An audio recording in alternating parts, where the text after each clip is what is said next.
Right, so we're back in the console room. At the moment, as you're aware, we are outside the Republic of Dave at the moment, okay? Quick example of how the data store works. Okay, you have 3 data stores, primary, secondary and tertiary. Effectively what you can do is you can store up to 1 location per data store, which is handy. We'll store the Republic of Dave in the secondary data store. Look, it's already found it. If it hadn't found it, what you'd have to do is just click rescan and it would look for you. I'm not going to go into the mechanics of why I had to do it that way, but just bear with me. So if you click that, okay, secondary data store coordinates logged, excuse the lag. Crumbs, right. And we'll go and activate the console. And I'll show you the data store and secondary Republic of Dave. Pretty cool. Okay. You can also clear the data store memory so it gets rid of anything in there, but we won't do that at the moment. Now I'm going to compute some random coordinates. Ignore the debugs as before. Oh, crumbs. Right. Need to prime the helmet regulator. And off we go. So, yeah, the door's locked off to you, so you can't get out at the moment. We're in flight at the moment. Now, as mentioned previously, the ship will get to the destination depending on how fast you can travel. You can increase speed by jettisoning certain rooms, i.e. the line, or the workshop or the swimming pool, etc. It's not worth doing that, because I'm not deciding at the moment whether or not you're going to be able to get them back. Call it a punishment if you will, sacrifice, whatever. So let's go and see where we've landed. Always the most exciting bits. Let's get outside. Ooh. Right, well, we've landed in Chevy Chase. Now, these are what I call the main locations. I'm going to incorporate some smaller wasteland locations which you won't be able to save to the databank, but, you know, it's a lot of hard work to do that. That's the gist. So yeah, we're in Chevy Chase at the moment, apparently. Go back inside the TARDIS. We're back in. To excuse my lag because it's really getting on my nuts now. Okay. And just as a prime example, what I'm going to do is I'm going to go into the AstroNav data store.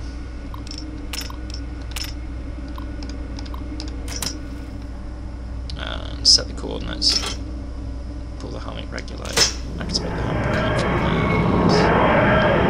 And oops. Let's have a look. Hopefully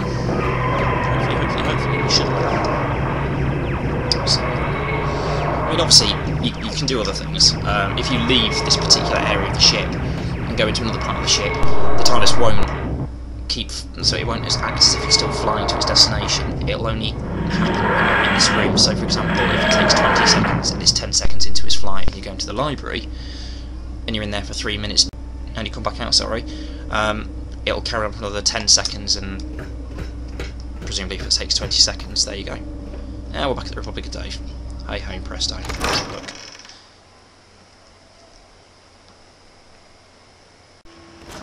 Oh look, back at the Republic of Dave. So brilliant. And I can hear screams and gunfire, which is not good.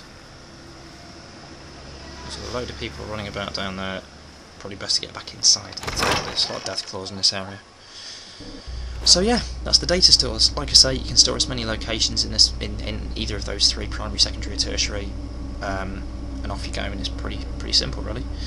Now I'm going to show you how flight mode works. Now, there's a lot of debug in this, so you're going to have to bear with me, but I mean effectively, pretty simple. It's probably also worth me running you through emergency power mode as well, so we've got the 3 modes incorporated and you can get a vast idea of what it is exactly in greater detail.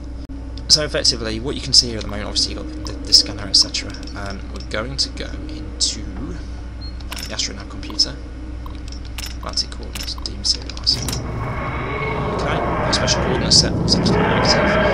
Now, so when we get to 15 seconds, an event should happen. We're hoping it's not going to be too much of a boom event, because it really can't be arsed in without a bit of loss of jetson, but nothing massively detrimental.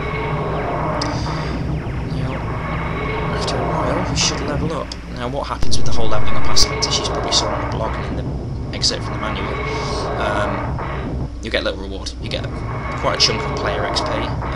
and every few levels you get a nice little sort of present in some form or other. Not quite decided what that's going to be yet, but there's a couple of things in-game Who related which I haven't actually incorporated into the game yet, which I will eventually do. So, at the moment we're sort of not doing much apart from striking quite a bit of flotsam and jetsam, which is fair dues. We should be levelling up in about 5 seconds. Brilliant, there we go, so your penalty scale is now increased to level 2, great, okay.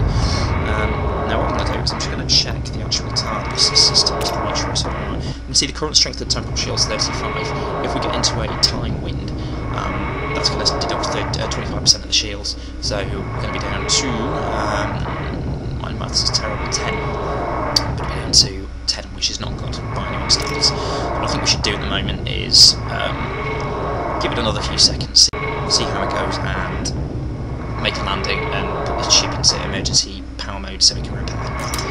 So we'll just see how it goes, just keep ticking over. The time rotor will be animated. I've been having so many problems with it. It's just unbelievably complicated. If anybody from the Bethsoft forums, such as Mike, Sunisol, or anyone else with a bit more sort of 3D detail could give me a shout, that'd be massively appreciated. You guys know your stuff, and it'd be great if we could get some help with it. So let's just see what it's still flying around. Getting a lot of flotsam encounters. I suppose flotsam and jetsam's probably going to be detrimental for me to land the ship, thinking about it. So randomise coordinates, it's going to be easy that way. Now this might get a little bit buggy here.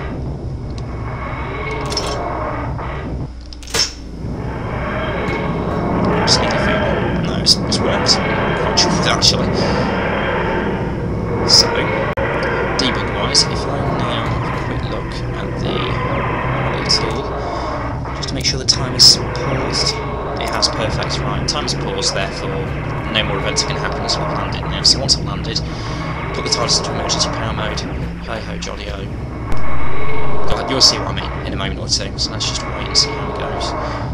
The model of the console, by the way, hasn't changed, but I haven't implemented it into the GEC yet, which I will be doing.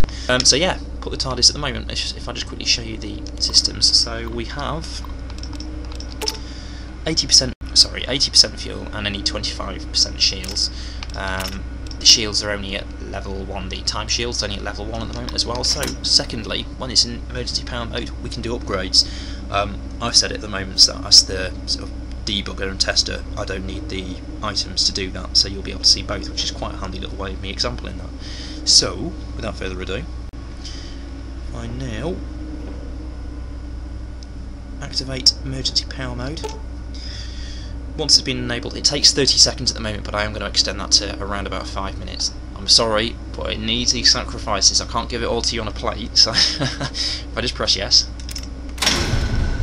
it shuts down. Can't access the systems, can't access any of the controls. It's all deactivated at the moment, so you have to wait until 30 seconds or 5 minutes or whatever's ticked above. Sorry, you can upgrade the components as well, i.e. the extrapolator board, which is the shield, as you probably know by following it. Upgrade to level 2. There we go. So just upgraded it, which is brilliant and fine and dandy. Now bear in mind the fuel was 80% and the shields were at 25%. So putting it into emergency power mode allows the ship to repair itself. So let's have a look. I'm going to look like a fool if this doesn't work. So, hey, perfect. It won't recharge the fuel, because that's not how you recharge fuel. You recharge fuel by going to the temporal rift, which is, fine. That is the demonstration of the mod, as you see it. That's how it's ticking over at the moment. I'm pleased with anyway. There's things I've got to work on in there, but it's pretty much ready for release. Just need to tweak a couple of things, get the model sorted, get the animations done, and we're laughing, pretty much. I hope you enjoyed it.